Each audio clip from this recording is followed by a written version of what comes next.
नमस्कार शेतकरी बंधूंनो, आज दिनांक 17 एप्रिल 2026 आहे. तर आमच्या या 12 वर्षाच्या NMK1 गोल्डन सीताफळ बागेच्या छाटणीचा आपल्याला मी व्हिडिओ पाठवले होते. तर याची छाटणी 4 ते 5 दिवस चालली. त्यानंतर या मधल्या काड्या सगळ्या अशा आम्ही वरच्या ज्या निघालेल्या आहेत त्या बेडवर अशा टाकलेल्या आहेत.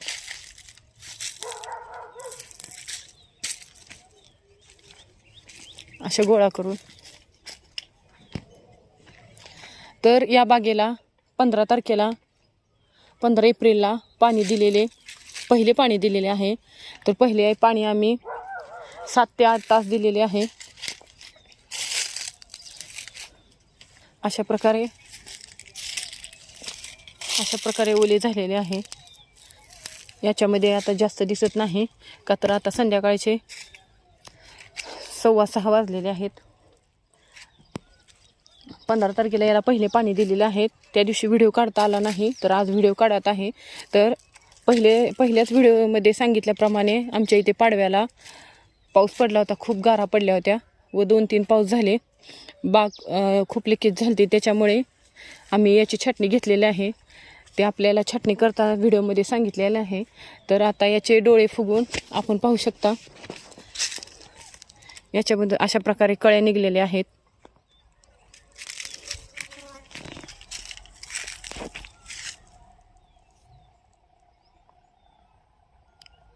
पहिल्या डोळ्यातून आपण पाहू शकता कळ्या अशा भरपूर निघालेल्या आहेत आणि फुटतही आहे.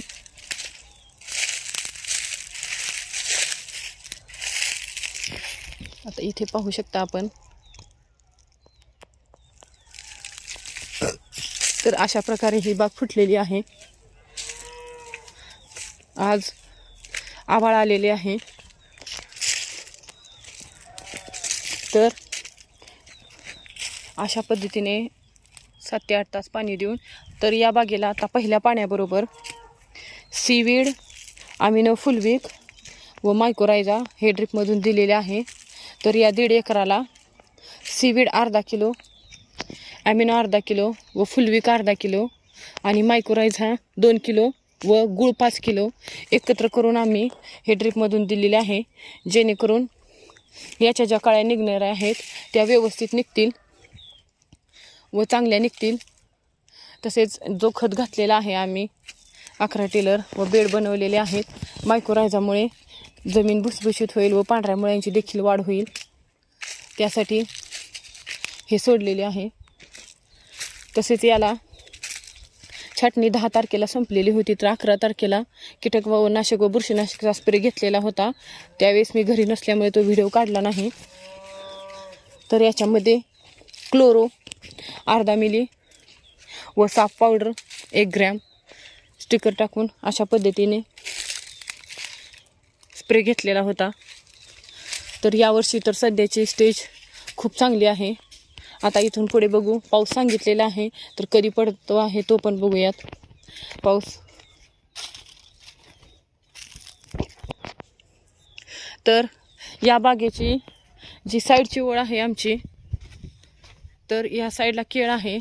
या केळीच्या पाण्यामुळे आमची ही कडची जी ओळ आहे ती सगळ्यात जास्त फुटलेली होती, खूप लिकेज झालेली होती. याच्यामुळे याची वाढ जरा पुढे आहे व याला लिकेज झालेल्यांना पाठीमागं ज्या कळ्या लागलेल्या होत्या त्या अशा पुढच्या स्टेजमध्ये आहेत. व पाडव्या दिवशी जो पाऊस झाला त्याच्यामुळे असे सेटिंग थोडेच झालेले आहे या झाडाला.